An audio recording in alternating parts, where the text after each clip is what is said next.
میرے حقیقی والد کی وفات کے بعد نانا نے میری ماں کا رشتہ جس شخص سے کیا وہ ایک لالچی اور بے ضمیر شخص تھا۔ نانا جان کی زندگی تک اس کا سلوک ہم سب سے ٹھیک رہا، لیکن ان کے مرتے ہی اس آدمی نے، جس کا نام مجیب خان تھا، اپنی فطرت دکھانی شروع کر دی۔ مجیب ابا کی اپنی کوئی اولاد نہ تھی، لہٰذا اسے میری ماں کے پہلے شوہر کے بچوں کو پالنا پڑا۔ میرے حقیقی والد ذاتی مکان اور کچھ اراضی چھوڑ گئے تھے، ہمارا خرچہ اسی جائیداد سے نکل آتا تھا، پھر بھی مجیب ابا کو ہمیں خار کی ماند بھٹکتے تھے۔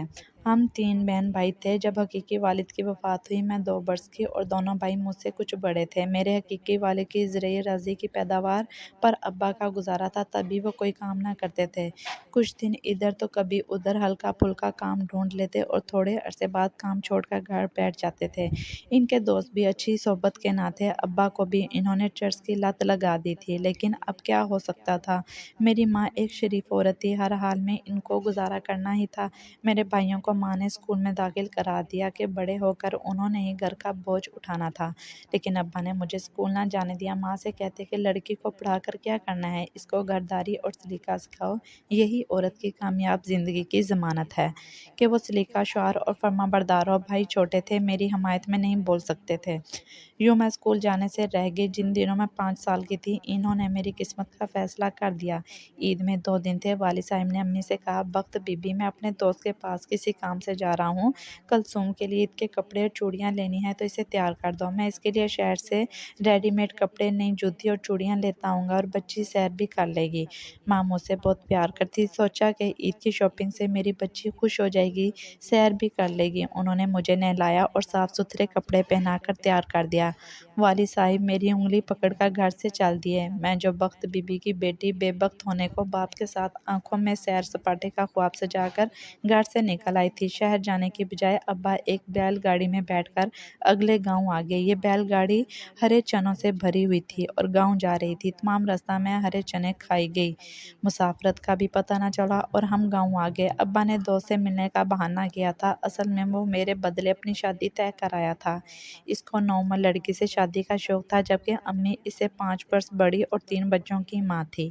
ہوا یہ تھا کہ انہی دنوں ابا نے ایک شخص کی لڑکی کو دیکھا، وہ اس کے دل کو بھا گئی۔ یہ والد کا پرانا واقف کار تھا۔ میرے باپ نے اس سے کہا کہ تو مجھے اپنی لڑکی کا رشتہ دے دے، بدلے میں تیرے بیٹے کو اپنی بیٹی کا رشتہ دے دوں گا۔ چنانچہ مجھے میرا باپ اس کے گاؤں لے گیا، وہاں اس نے اپنا نکاح اس شخص کی بیٹی سے پڑھوایا اور میرا نکاح اپنے نئے سالے سے کرا دیا۔ سب کے سامنے یہ فیصلہ کیا گیا کہ میری رخصتی بالغ ہونے پر کر دی جائے گی۔ میرے والد نے جس لڑکی سے نکاح کیا، اس کی رخصتی بھی چند ماہ بعد ہونا قرار پائی تھی۔ اس وقت میں اتنی کم سن تھی کہ مجھے علم نہ تھا کہ میری قسمت کا فیصلہ کر دیا گیا ہے، بلکہ میں تو وہاں موجود لوگوں کی گود میں بیٹھ رہی تھی۔ گھر واپس آنے سے پہلے محلے والوں میں سے کسی نے یہ خبر میری ماں کو دے دی۔ ان کو یقین آیا، مگر جب والد نے گھر پہنچ کر اس خبر کی تصدیق کر دی تو وہ ہکا بکا رہ گئیں۔ وہ تو ان پر اعتماد کرتی تھی اور سمجھتی تھی کہ میرا خامد ہمیشہ میرا رہے گا، وہ تو کسی اور کا ہو چکا تھا۔ اس کی پیاری بیٹی کے بدلے میں اس کو سوتن مل رہی تھی۔ اس پر میری ماں بہت روئی۔ والد سے پوچھا کہ میرا قصور تو بتاؤ، اگر میری سوتن لانی تھی تو میری ہی بیٹی کے بدلے میں کیوں لائے ہو؟ یہ باتیں میری سمجھدار ہونے پر میری والدہ نے مجھے بتائیں۔ جب میں گھر پہنچی تو خوشی سے ماں کی گود میں چلی گئی۔ جس ہستی نے چند گھنٹوں پہلے مجھے خوشی خوشی تیار کیا تھا، وہ مجھے لپٹا کر رو رہی تھی۔ دن رات کا رونا اب میری ماں کا مقدر بن گیا تھا۔ 6 ماہ گزرنے کے بعد میرا باپ اپنی بیوی کو رخصت کروا کر لے آیا۔ وہ دل کی بری نہیں تھی، لڑکی سی تھی۔ وہ خود اس شادی سے خوش نہ تھی، بدلے کی رسم کی بھینٹ چڑھ گئی تھی۔ ہم نے تو زندہ رخصت کر کے دی تھی، اب اگر انتقال کر گئی ہے تو اس کا مطلب یہ نہیں کہ تم اپنی بیٹی کی رخصتی نہ دو۔ مگر ابا کے دل میں فتور آ چکا تھا، وہ اپنے وعدے سے مکر گئے۔ بولے کہ میں نے طلاق لینی ہے اور میں اس کے لیے عدالت تک جاؤں گا، تم سے جو ہو سکتا ہے کر لو۔ گاؤں کے لوگوں نے بھی سمجھایا کہ وہ شریف لوگ ہیں، تم بیٹی کا نکاح کر چکے ہو، اپنے وعدے سے مت پھرو۔ مگر والد نے موقف اختیار کیا کہ جب میری لڑکی 4-5 برس کی تھی تب نکاح ہوا تھا، حالانکہ اس عمر میں لڑکی کا نکاح نہیں ہوتا۔ اس کے بدلے والی جو میری گھر والی تھی وہ بھی مر گئی، میرے پاس تو کچھ نہ رہا۔ اب اسی وجہ سے میں عدالت جاؤں گا۔ بہرحال ابا عدالت سے مجھے طلاق دلوانے میں کامیاب ہو گیا۔ کچھ عرصہ بعد وہی کیا جو وہ چاہتا۔ میرے بھائی عبدل کے نکاح کے بدلے کسی اور گھرانے میں بدلے کی رسم دہرا دی گئی اور میری بھابھی کے بھائی سے میرا نکاح کر دیا گیا۔ بھائی کی دلہن رخصت ہو کر گھر آ گئی، مگر اس دفعہ بھی میرے والد نے میری رخصتی نہ کی۔ बल्कि ससुराल वालों से 1 साल की मोहलत मांग ली।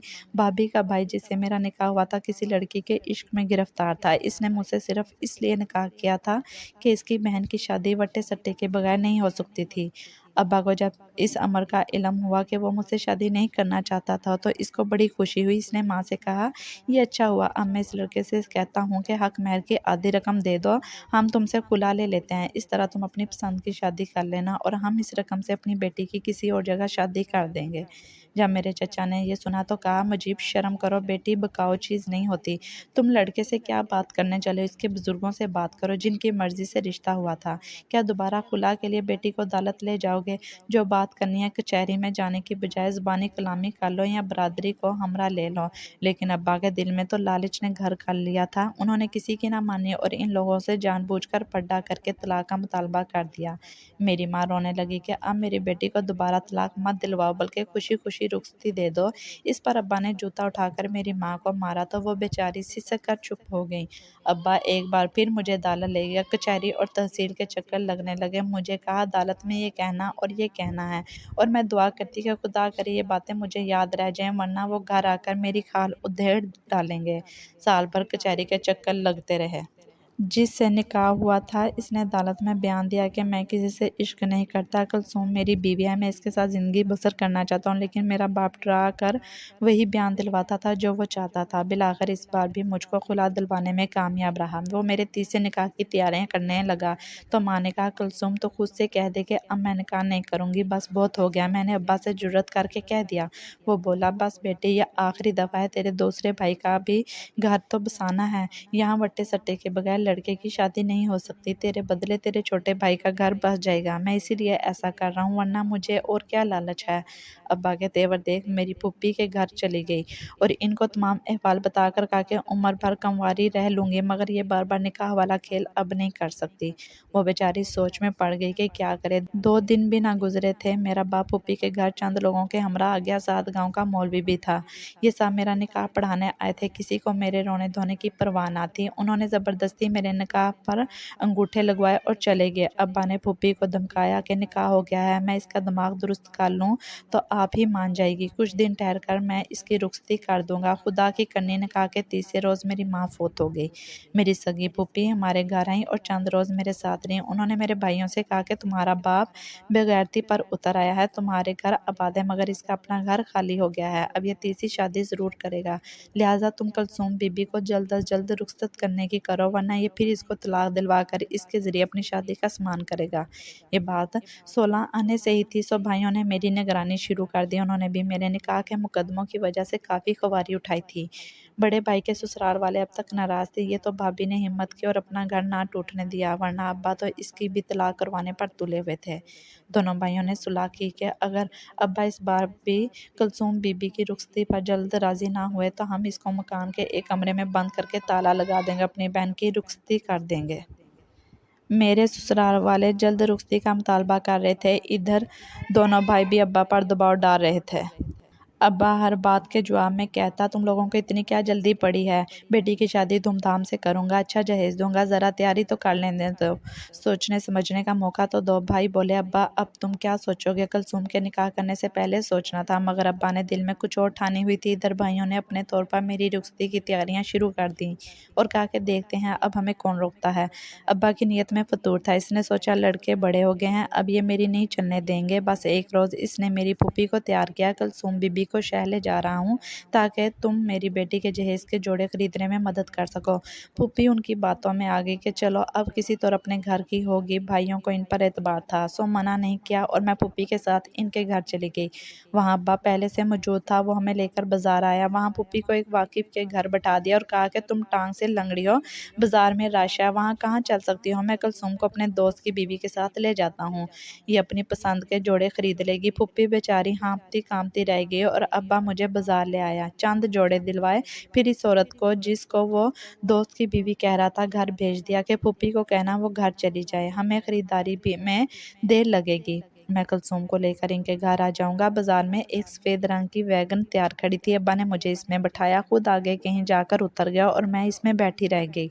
मैं समझी वो पानी पीने उतरा है, हसरत से बाप को ढूंढती रह गई।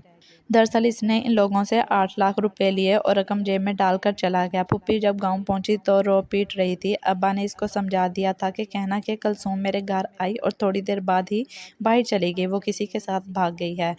हर एक से यही कहना वरना तेरी जान निकाल दूंगा। पुप्पी अब्बा के डर से हर एक से यही कहती थी कि वो किसी के साथ भाग गई है। भाई इस बात पर यकीन नहीं करते थे, मगर वो कुल्हाड़ी मारते तो किसको मारते।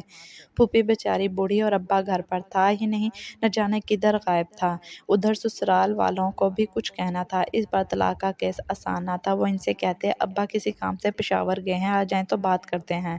वो खून के घूंट पीकर खामोश हो जाते। अब्बा कराची चला गया, वहाँ एक 16 साल बंगालन छोकरी को खरीद कर इससे निकाह कर लिया और कराची में ही रहने लगा। गलत इन दिनों कराची में बंगाली लड़कियों की खरीदो फरोख्त का कारोबार जोरों पर था। वैगन वाले मुझे कोयटा ले आए। यहाँ पहाड़ी इलाके के आदमी ने मुझसे निकाह कर लिया। मैंने बहुत कहा कि मेरा निकाह हो चुका है, निकाह जायज़ नहीं, लेकिन इन लोगों को मेरी कोई बात समझ में न आई। उन्होंने मुझे खरीदा था, सो मैं इनकी बांधी थी। इधर मेरे बाप ने मेरे नए ससुराल वालों के साथ मिलकर थाने जाकर अपने कुछ मुखालफों के नाम मेरे अगवा का पर्चा दर्ज करवा दिया। इधर मैं पहाड़ों में 6 साल कैद रही। इन दिनों का क्या हाल लिखूं कि मैं ज़मीन कांप उठे। कैसे कैसे अजाब वहाँ नहीं देखे। हम बेशक अमीर ना थे, मगर थोड़ी सी ज़रूरी अराजी से इतना अनाज और रुपया आ जाता था कि पेट भरकर सुकून की रोटी खाकर सो जाते थे। मगर यहाँ तो ज्वार की सूखी रोटी के सिवा कुछ ना था। इन पहाड़ों में ऐसे लोग रहते थे जो बरसों नहीं नहाते थे, 6 माह में एक बार नहा लेते। इनके जिस्मों से ऐसी बू आती थी कि मुझे उबकाई आ जाती थी। रफ्ता रफ्ता मैं इसकी आदी हो गई, क्योंकि मेरे से भी अब वैसी ही बू आती थी। मैं भी महीनों नहाने को तरसती थी। रूखी सूखी रोटी, प्याज और भेड़ के दूध की लस्सी से नवाले निगलते मेरे हलक में छाले पड़ जाते थे। यहाँ कोई औरत बीमार हो जाती तो वो मर जाती, मगर इसे इलाज को ना ले जाते थे। यहाँ की ज़िंदगी कितनी कठिन थी। मैंने सोच लिया वापस जाने की उम्मीद बेकार है, अब यहीं जीना है और मरना है। अब्बा को बद्दुआएं देती थी, जिसने बुढ़ापे में नई दुल्हन का अरमान पूरा करने के लिए मुझे बेच दिया था। खुदा चाहता है कि इंसान इसकी रहमतों से मायूस ना हो। 6 साल बाद जब मैं बिल्कुल मायूस हो चुकी थी, एक बार मुझे पहाड़ से शहर के अस्पताल जाने का मौका मिला, जहां मेरे शौहर की बीमार मां को अस्पताल में दाखिल कराया गया था। इसके गुर्दे का ऑपरेशन होना था। इत्तेफाक से मुझे नर्स से अकेले में बात करने का मौका मिल गया। मैंने इससे मिन्नत की कि तुम किसी तरह इस पते पर मेरे भाइयों को इत्तला कर दो, आकर मुझे यहाँ से ले जाएं। वो रहम दिल लड़की थी। इसने घर जाकर अपने बाप को बताया। इसका बाप इसी वक्त मेरे भाइयों के पास चला गया और मेरा पैगाम इनको दिया। वो इसके साथ शहर आए और फौरन डीसी साहब से मिले। वो मेरा निकाहनामा भी साथ लाए थे। इस तरह उन्होंने मुझे बरामद करा के मेरे भाइयों के हवाले किया और मुझे जालिमों के चुंगल से रहाई दिलाई। अब्बा का पता चला कि वो कराची में एक ट्रैफिक हादसे में इंतकाल कर चुके हैं। एक मौजा ही था कि मैं दोबारा अपने घर वापस आ गई। जब मैं घर पहुंची, मेरी हालत बुरी थी। औरतें मुझे देखने आई थीं और अफसोस करती थीं। इनसे भाइयों ने यही कहा था कि ये शहर में बाजार की भीड़ में गुम हो गई थी और वालिद से बेशकर रास्ता भूल गई थी। जिन लोगों से रास्ता पूछा वो उसे उठा कर ले गए। ये इनके चुंगल में थी। फ़र्क ये था कि इन्होंने इससे जबरी मुशक्क़त नहीं ली, बल्कि खादमा बना कर रखा। ये मामला मेरे भाइयों ने मेरे ससुराल में जाकर बताया। वो लोग मुझे देखने आए और मेरी हालत देखकर यकीन आ गया। उन्होंने हमको माफ़ कर दिया। तलाक तो वो दे ही चुके थे और जिससे निकाह हुआ था, इसने शादी भी कर ली थी। इसके बाद मैं भाई भाभियों के साथ रहने लगी। भतीजे भतीजियाँ मुझसे प्यार करने लगे। मुझको एक नई ज़िंदगी मिल गई। शुक्र कि मैं इन रिश्तों के दरमियान अपनों में हूँ, इनकी मौजूदगी में हूँ।